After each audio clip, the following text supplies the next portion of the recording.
देवी वृंदा और भगवान विष्णु की लव स्टोरी। जी हाँ, देवी वृंदा और भगवान विष्णु की लव स्टोरी का क्या है सत्य कनेक्शन। हेलो फ्रेंड्स, अभी तक आपने जो कहानी सुनी है देवी वृंदा की, वो अर्ध सत्य है, पूर्ण सत्य नहीं है। कल की काली माया से प्रेरित है, शास्त्रों में की गई मिलावट का परिणाम है, शुक्राचार्य की एनर्जी से प्रेरित है। शुक्राचार्य कौन है? वो दानवों के गुरु हैं। और दानव कौन होते हैं? जिनमें मनुष्यों के गुण नहीं होते हैं, जिनमें प्रेम, क्षमा, दया, करुणा जैसे दैवी गुण नहीं होते हैं। शुक्राचार्य के पास सिर्फ एक नेत्र है, दो नेत्र नहीं है। ऐसा क्यों है?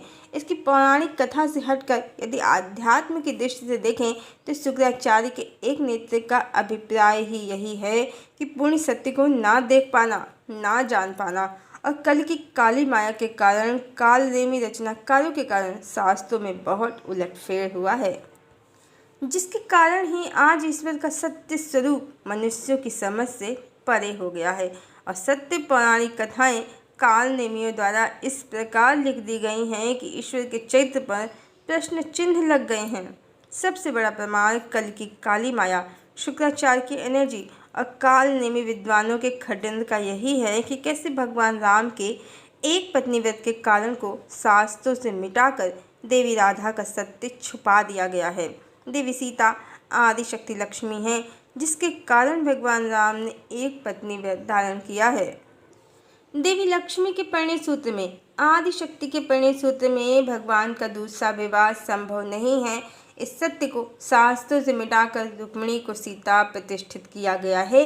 अन्य आसक्त स्त्रियों, श्री कृष्ण की दूसरी पत्नियों को भी देवियों की उपमा दी गई है और जगदम्बा को, देवी राधा को भक्त जीवात्मा बता दिया गया है। और इसी के साथ परमात्मा ओंकार स्वरूप के स्थान पर अनेकानेक स्त्रियों के पति सिद्ध किए गए हैं और कलयुग की काली माया ने अपना पूरा विस्तार किया है। कलयुगी रचनाकारों ने जिस तरह वेद व्यास जी के नाम का दुरुपयोग करके परमात्मा का सत्य स्वरूप छुपा दिया, आदिशक्ति देवी लक्ष्मी की महिमा का तिरस्कार किया, उनका अपमान किया और स्त्रियों के लिए समाज में दोयम दर्जे का स्थान तय कर दिया। समाज को पुरुष प्रधान बनाया, स्त्रियों को भोग की वस्तु की तरह दर्शाया और परमात्मा को बहुपत्नीवादी बताया। पर परम सत्य यही है कि परमात्मा की सिर्फ एक ही पत्नी है, आदि शक्ति। वही लक्ष्मी है, वही दुर्गा है और वही काली है। वही राम अवतार में सीता हैं और कृष्ण अवतार में राधा हैं। और बिल्कुल इसी तरह का षड्यंत्र जैसा देवी राधा के साथ किया है कालनेमी विद्वानों ने, शुक्राचार्य की ऊर्जा से प्रेरित होकर कली की काली माया से प्रेरित होकर देवी वृंदा के साथ भी किया है। वास्तव में जिस प्रकार देवी राधा आदि शक्ति देवी लक्ष्मी का अवतार हैं, बिल्कुल उसी तरह देवी वृंदा भी आदि शक्ति देवी लक्ष्मी हैं। सत्य कथा कपोल कल्पना से बिल्कुल अलग है। जिस प्रकार रायन एक आसक्त जीवात्मा है, जलंधर भी एक आसक्त जीवात्मा ही है। रायन जो पूर्व जन्म में रावण था, अपनी आसक्ति के कारण देवी राधा का पति बना था, बिल्कुल वैसे ही जैसे श्री कृष्ण की रानियाँ भगवान राम पर आसक्ति के कारण श्री कृष्ण की पत्नियां बन गई थीं। और जलंधर भी अपनी आसक्ति के कारण ही एक जन्म में देवी लक्ष्मी के अवतार वृंदा का पति बन गया था। पर वो था तो दैत्य ही, और मनुष्यों, ऋषि मुनियों को त्रास देना ही उसका प्रिय कार्य था। अपने बल और पौरुष पर वो दैत्यराज जलंधर बन गया था और अपने शासन का विस्तार करने के लिए वो देवताओं को आए दिन चुनौती देता था। देवी वृंदा और जलंधर की कहानी वास्तव में देवी वृंदा और जलंधर की नहीं, बल्कि भगवान विष्णु और देवी वृंदा की कहानी है। बस इस अवतार में राधा कृष्ण की तरह देवी का विवाह एक जीवात्मा से हुआ है, पर कृष्ण की तरह भगवान विष्णु अवतरित नहीं हुए हैं धरती पर। परमात्मा का शिव रूप, ब्रह्म रूप अवतरित नहीं हुआ है। मंदोदरी और सुलोचना भी महान प्रतिव्रता नारियां थीं, फिर भी इनके पति मारे गए। कारण रावण और इंद्रजीत कहें या मेघनाथ, दोनों ही अधर्म के पथ पर थे। जलंधर इसलिए नहीं पराजित हो रहा था कि वृंदा पतिव्रता नारी थी, बल्कि इसलिए उसकी मृत्यु या पराजय नहीं हो पा रही थी। कारण वो साक्षात माँ लक्ष्मी के संरक्षण में था। मिथ्या जगत ही सही माता लक्ष्मी के परिणय सूत्र में था वो। और इसी कारण देवताओं ने परमात्मा से, परम भगवान विष्णु से प्रार्थना की कि वो देवी वृंदा को उनका सत्य स्वरूप स्मरण कराएं, जो माया की जगत में मिथ्या संसार में देवी भूल गई थीं और स्वयं को मात्र भगवान विष्णु की भक्त समझ रही थीं। आजकल जैसे ट्विन फ्लेम की थ्योरी बहुत पॉपुलर है, awakening, inner work, soul merging, ये कॉन्सेप्ट समाज में अपनी जगह बना चुके हैं। कलिकाल के कारण जो चेतना का 5D का आध्यात्म जगत का सत्य छुप गया था, अब 5D की ऊर्जा फिर से धरा पर अपना प्रभाव दिखाने लगी है। कारण ये कलिकाल के अंत का समय है, युगावर्तन का समय है, सत्युग के आगमन की पूर्व संध्या है और इसी कारण इस समय आध्यात्मिक जागृति मनुष्यों की हो रही है। 5D चेतना जगत के रहस्य खुल रहे हैं और बिल्कुल यही कॉन्सेप्ट अवेकनिंग और सोल मर्जिंग का देवी वृंदा की कहानी का पूर्ण सत्य है। परम भगवान विष्णु ने अपनी ऊर्जा से देवी को जागृत किया, क्योंकि भगवान और देवी दोनों की ऊर्जा एक ही है। उनकी माया के जगत की निद्रा को तोड़ दिया भगवान ने अपनी ऊर्जा से, उनका भ्रम दूर किया कि वे भगवान की भक्त नहीं भगवती हैं। और चेतना की निद्रा टूटते ही देवी ग्लानि से भर गईं कि वो सत्य से कितना दूर थीं। अपने सत्य संबंध से दूर होकर मिथ्या जगत में असत्य संबंध में भटक रही थीं और उन्होंने तत्क्षण ही देह को त्याग दिया। और देवी के देह त्यागते ही जलंधर देवी की छत्र छाया से, उनके संरक्षण से बाहर हो गया और उसकी मृत्यु हो गई। और भगवान विष्णु की ऊर्जा से जो देवी की जागृति हुई है, उसी कारण देवी को जलंधर में अरुचि हो गई। उनकी अंतरात्मा भगवान विष्णु से अपने सत्य संबंध को जानने के कारण जलंधर के मोह से विमुख हो गई। उन्हें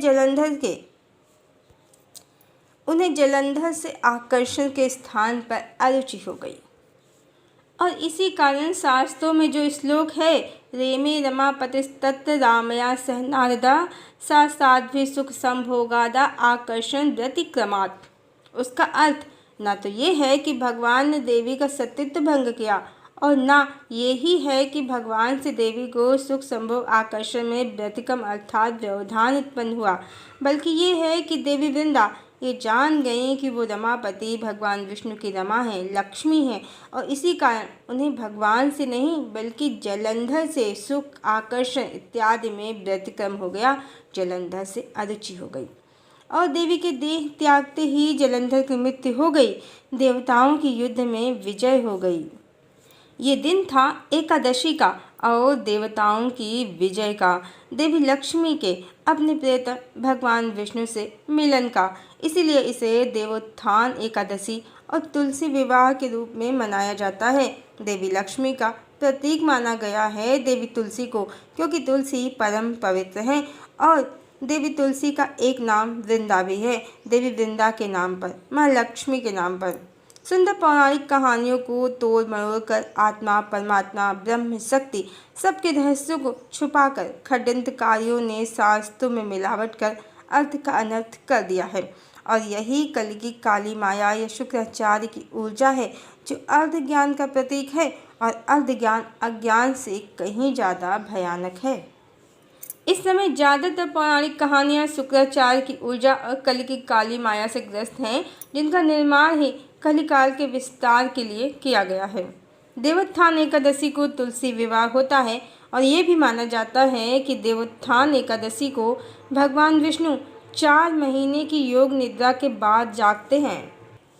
फिर इस दिन से चातुर्मास खत्म हो जाता है, सभी शुभ और मांगलिक कार्य प्रारंभ हो जाते हैं। जब भगवान विष्णु सो ही रहे थे तो देवी वृंदा का सतीत्व उन्होंने कैसे भंग किया, यहीं से इन पौराणिक कहानियों में हुई मिलावटखोरी का भेद खुल जाता है।